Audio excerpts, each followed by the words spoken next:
揃いました、ゆかり様。金山姫が目覚めた。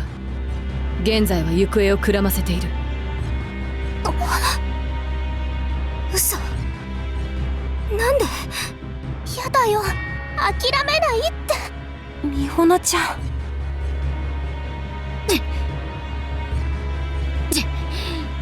おい、みほっちに何したんだよ。そんな急におかしいだろ。落ち着きなさい、七の里小吹。折紙ゆかり様、説明していただけますか？詳しくは2人から聞くといい。十条。はい。私と日和ちゃんはみほのちゃんが暴走した時のために防衛省に待機していたんだけど。そんなことはどうでもいいんだよ。何があった？みほのが人を切った。は？冗談言ってる場合じゃねえだろ。おい、本当は何があったんだよ、かなみ。なんとか言えよ。事実だ。私とかなみはみほのの暴走の知らせを受け、みほのの元へ向かった。そこで見たのは倒れている杜氏たちとみほのの姿だ。本当に朝倉さんがそう見える状況があっただけでは。誰にその状況が作れる？そうですね。切られた杜氏の容体は？写しを剥がされるだけで済んだようだ。幸い命に別状はない。その時にはもう金山姫に。いや、あれはみほのだった。人を切ったのはみほのちゃんの意志じゃなかったはずだよ。すごく混乱して怯えてた。あんなみほのちゃん。みほのちゃんがお刀で人を切った。おい、それはみほっちの意志じゃねえって今言っただろ。ダメ、小吹。邪魔すんな。みほっちを人斬り扱いしやがって。おかしい。舞、何を言って。なんでみほのちゃんはお刀を持っていたの？確かにその通りです。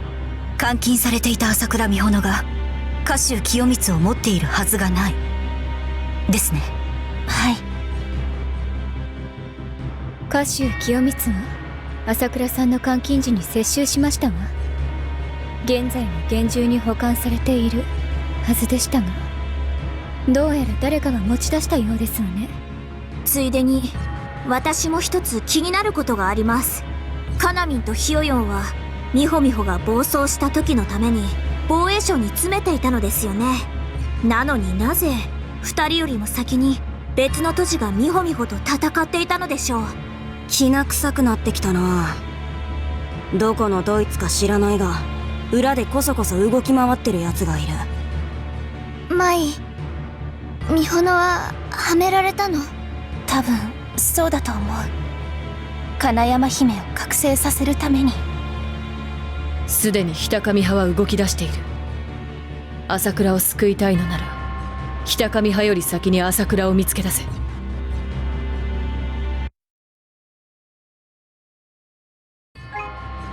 方針が定まったら言ってくれ。僕たちはそれに従おう。特務警備隊も協力してくれるのですか？茜様のご命令だ。これだけの手だれがいるのなら話は早い。私が一つの太刀を使う。ダメだよ、ひよりちゃん。みほのちゃんが戻ってきてもひよりちゃんがいなくなっちゃったら意味がないから。しかし他に手はない。いえ、江藤かなみの言う通りです。一つの太刀を用い金山姫を討伐した場合、鎌倉特別危険廃棄物漏出問題の二の舞になる可能性があります。ただでさえ荒玉が品質する今の状況で一つの太刀の使用は危険すぎる。それについては今考えても仕方ないだろうね。グランパー、なんでジジイがここにいるんだ？何か力になれないかと思ってね。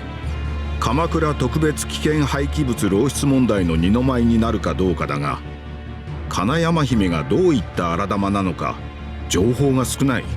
多光姫と同じことをするとも考えられるし、またしないとも言える。はっきりしないな。君たちが取れる手段は3つだ。1つ、美穂野君を金山姫として討伐する。そんなの嫌です。分かっているとも。2つ、日和君が1つの太刀を使い美穂野君を救う。それもダメです。だったら3つ目だ。美穂野君を救い日和君も犠牲にしない。そんな方法があるんですか？すまない、その方法は見つけられていないんだ。だけど悩んでいられる時間はそう長くないよ。玉寄都知はもう動き出している。私たちも動き出しましょう。北上派よりも先に朝倉美穂野を見つけ出さなければ朝倉美穂野の命はない。